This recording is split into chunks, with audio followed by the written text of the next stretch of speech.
Salut mon ami, bienvenue sur la chaîne YouTube du blog Plaisir d'apprendre l'italien.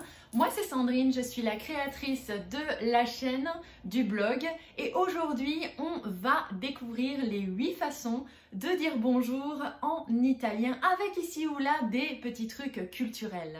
En situation formelle, alors quand tu es avec des personnes âgées, quand tu es avec des gens qui sont hiérarchiquement plus hauts que toi, un supérieur, un manager, un boss, ou avec des inconnus, eh bien il y a un moyen très facile de dire bonjour, c'est buongiorno. Buongiorno. Ça veut tout simplement dire bonjour en italien. Alors celui-là, il est assez connu, hein, parce que buongiorno, on l'entend un peu partout ici ou là, n'est-ce pas? Buongiorno, tu vas l'utiliser pour dire bonjour et prendre congé. Et ouais, c'est marrant, c'est facile et ça passe partout. Quelque chose que tu dois savoir avec buongiorno, c'est que en fonction du moment de la journée eh bien, où tu es, buongiorno, il va se transformer en 4 façons. Donc buongiorno, ça va être surtout utilisé de la matinée, du matin jusqu'à 13 h. Là, il n'y a pas de souci, tu pourras utiliser buongiorno. De 13 h à 17 h, tu pourras dire buon pomeriggio. Buon pomeriggio. De 17 h à la soirée, tu diras buonasera. Buonasera. Et si tu es sur le point d'aller faire dodo, eh bien tu pourras dire buonanotte. Buonanotte. Petite astuce culturelle, si jamais eh bien, tu te trouves dans le sud de l'Italie, sache que buonasera, on l'utilise en début d'après-midi, tout de suite après-midi. Et ouais, c'est une petite variante culturelle qui est intéressante de savoir pour matcher eh bien, les habitudes du sud. Dans l'Italie du Nord, eh bien, tu seras plutôt buonasera, à dire buonasera, quand le soleil est sur le point eh bien, de se coucher. Voilà, petit truc à savoir par rapport à buonasera. Toi aussi tu galères pour faire ton R roulé, rassure-toi, j'ai une petite vidéo que tu pourras trouver en cliquant sur le i qu'il y a en haut à droite de la vidéo. Je t'ai fait une vidéo pour t'exercer à faire le R roulé. Comme ça, tu pourras faire des R roulés magnifiques parce que le R en italien ne se dit pas comme le R en français. Là, tu entends le R français, bonjour, mais le R en italien, c'est le R roulé, le fameux R latin, c'est buongiorno. C'est pas pareil. Je t'apprends comment est-ce qu'on fait le R roulé avec cette vidéo, donc n'hésite pas, clique, vas-y. Après avoir salué une personne en ayant dit buongiorno, il est de bon ton de demander comment cette personne va. Alors, tu as deux contextes. Tu peux très bien dire en situation formelle come sta ou en situation informelle come stai. Tu demandes à la personne comment elle va. C'est un peu comme en français quand on se dit bonjour. Bonjour, comment ça va? C'est pareil. Alors sache un truc, c'est que si tu es dans le milieu des affaires, il sera vu comme un peu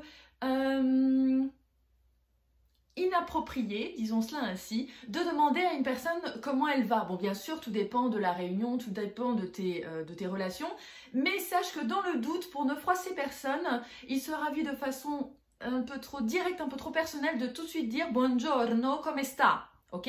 Donc ce que tu pourras faire, c'est dire buongiorno, ça il n'y a pas de problème, et tu pourras faire un compliment sur le domaine d'expertise de la personne ou sur une de ses compétences ou tout simplement laisser parler la personne en face de toi. Ça dépend de ton niveau hiérarchique, là c'est un petit peu, c'est terrain miné quoi. Donc il faut évaluer en fonction de la situation, ok?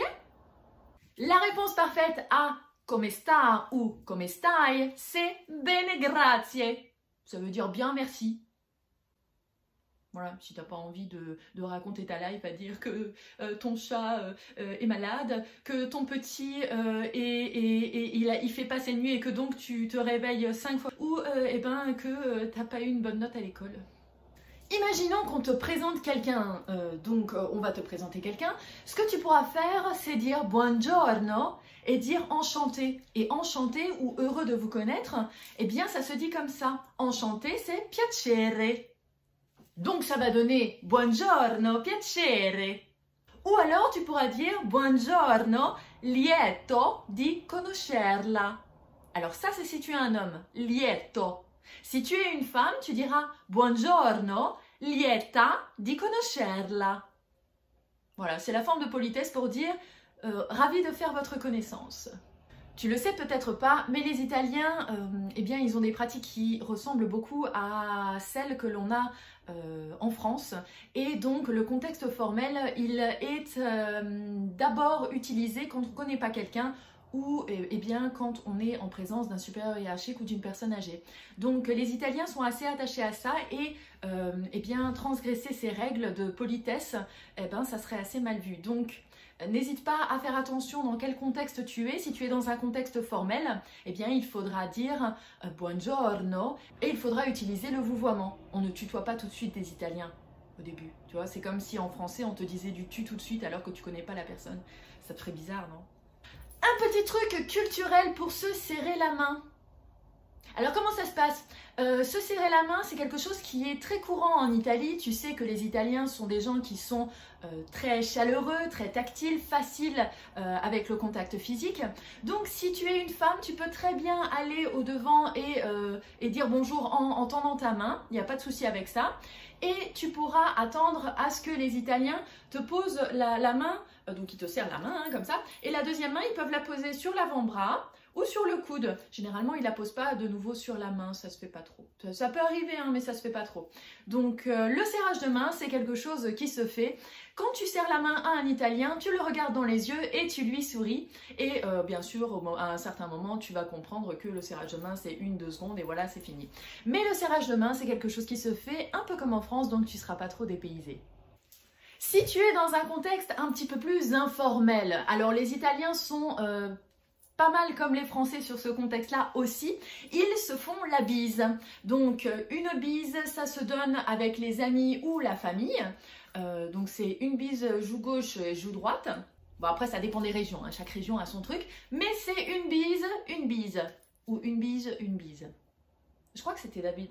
Enfin je me souviens, la dernière fois que j'ai fait la bise à un Italien, c'était joue gauche, joue droite. Enfin, c'est les deux joues, quoi. Parce que je sais que dans d'autres pays, on fait une bise que sur une joue. Bonjour les Belges. Ou alors, on fait une bise, moi. Ou alors, moi, sur les 4. Voilà, donc ça dépend des régions où tu es. Mais en Italie, c'est comme en France, c'est une bise sur chaque joue. Alors, à savoir un truc, c'est que dans le sud de l'Italie, les hommes ne vont faire la bise à d'autres hommes que dans les membres de la famille. Voilà. Sinon, quand tu es un homme et que tu es en Italie, eh bien, tu peux faire la bise à des amis ou à des autres hommes des membres de la famille, si tu es bien sûr de bien les connaître. Hein. Bien sûr, la bise est réservée que au cercle privé. Continuons maintenant avec les autres formes pour dire bonjour. Alors, pronto. Est-ce que tu as déjà entendu parler de celui-là?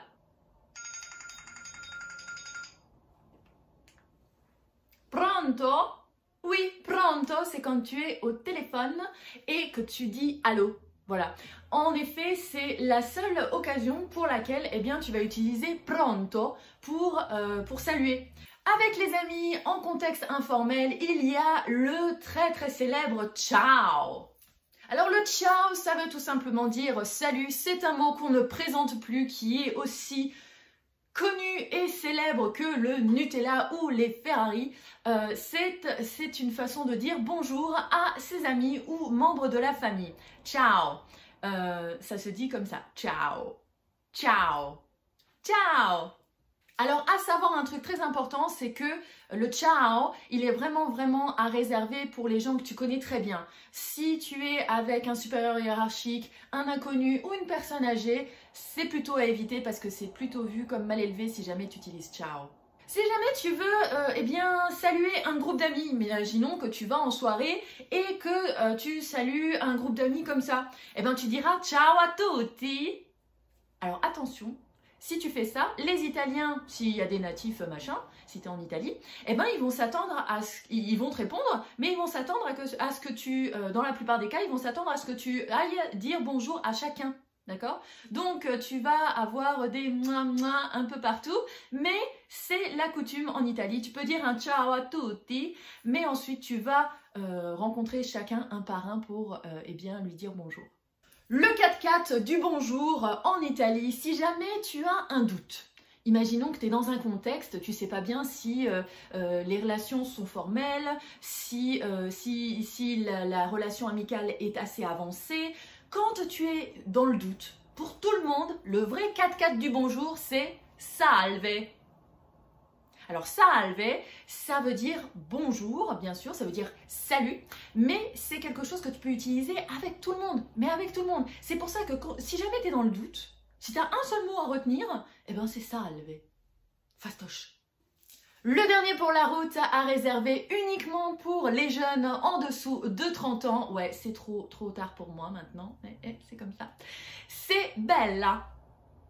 Alors bella, ça veut bien sûr dire belle ou mignonne en italien, mais les jeunes en Italie l'utilisent pour saluer quelqu'un, que cette personne arrive ou qu'elle s'en aille.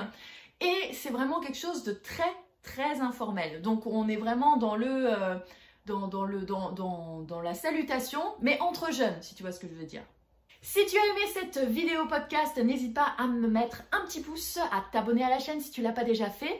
Si tu veux apprendre à te présenter en italien, je t'invite à cliquer sur la vignette que je te mets juste à la fin de cette vidéo. Je t'ai fait une vidéo pour t'aider à te présenter en italien. Et moi, je te dis à tout vite pour une nouvelle vidéo podcast. Prends bien soin de toi. Ciao!